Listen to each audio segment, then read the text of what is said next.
Hello there, it's Percy Weller, Short Service. Us police are becoming a right laughing stock, aren't we? Hampshire police have unveiled their latest weapon to fight crime. Top trump cards of themselves. Top trump trading cards are to feature the faces of police officers in the hope of making policing cool. The Cop Swap initiative, launched by Hampshire Police and Portsmouth City Council, aims to make police more approachable for youngsters. Officers give themselves special skill ratings, marking themselves on 4 categories: pedal power, I'm not very good at that; problem solving, no, nor that; agility and strength. And then we hand them out to use on the street. Each officer has had 2,000 of their home game cards printed, complete with their top tip to the public and the favourite part of policing: mine's going home. Some have even given themselves nicknames, such as Percy Weller, Bullet Hunter. And the scheme has only cost £3,000. It's not bad, is it? Hey, it's a bargain. School children are said to have started collecting the 48 different cards which feature community support officers, right up to a Platinum Chief Superintendent card. Apparently, they're using this target practice for their knife throwing. Oh, you got to laugh at you. Hey, here's some of the cards now. Yeah, Fat Boy Farrow, that's his nickname. He claims his card had transformed him into a hero with school children. He said his pedal power is 30 and his strength is 40. I think his weight is 40 stones too. And the kids love it. He says he's a hero now. Here, here's a picture of some of us swapping cards. And here's a tip for you collectors out there in eBay land. PCSO Charlotte O'Sullivan has moved to the Isle of Wight. She's taken all 2,000 of her cars with her, so it's going to be tricky to get one of those, eh? A couple £100 on the ferry. And now, of course, a concern: a pregnant woman doing our job, because we're not on the streets. Nadine Bevis took a photo of John King as he made off with a stolen bike. Here, this is the scrote here.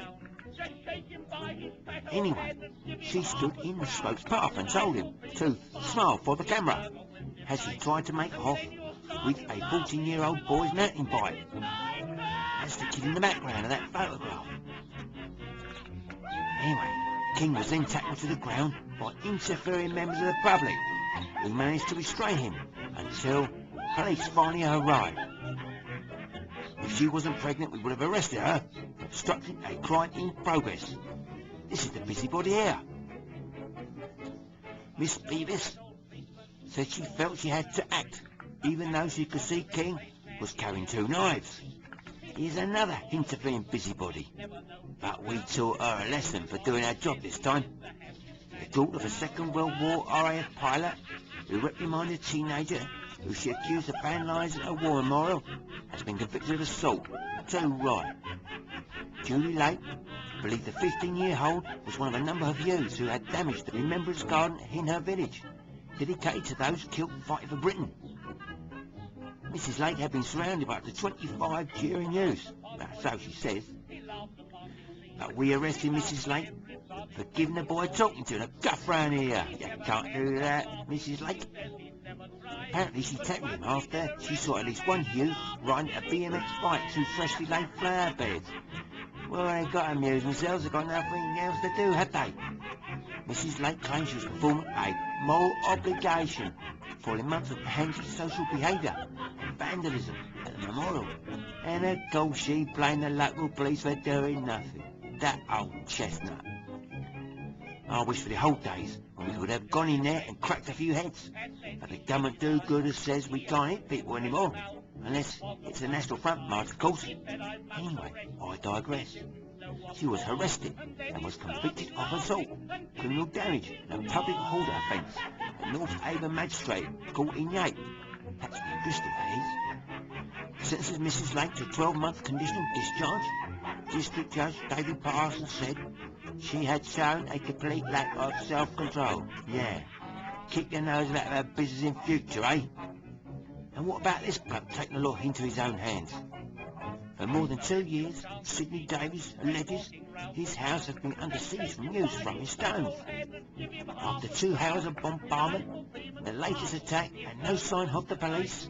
The 65-year-old retired builder decided enough was enough. As a particularly large missile landed in his kitchen, he grabbed a plank of wood from the garden and ran towards the gang to scare them away. Luckily, the police arrived just in time to arrest Mr. Davis for possession of an offensive weapon. He now faced up to 6 months in prison. Mr. Davis says he was bewildered by this decision to prosecute him. He claims objects have been thrown at his house on 700 separate occasions. That's a lovely story.